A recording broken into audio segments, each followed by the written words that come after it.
হ্যাঁ, কালকে লক্ষ্য করলাম বীরভূমে দাঁড়িয়ে মাননীয়া বলেছে যে ভোটার তালিকা নিয়ে হেনস্থা করবেন না, রাজ্যের চাকরি করেন সেটা মনে রাখুন। অর্থাৎ বিএলআরদের তিনি এক প্রকার প্রচ্ছন্ন হুমকি দিয়েছেন।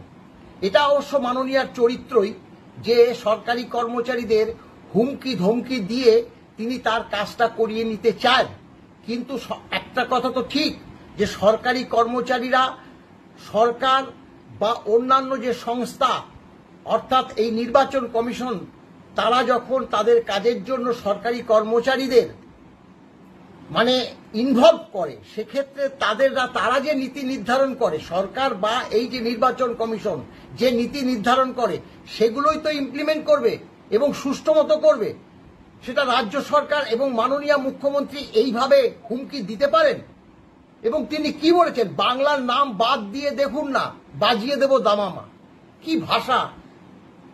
তিনি ভাষা সন্ত্রাসের বিরুদ্ধেই তিনি বীরভূমে গিয়ে মিছিল করেছে, আর তার মুখ থেকে কি ভাষা ব্যবহার হচ্ছে।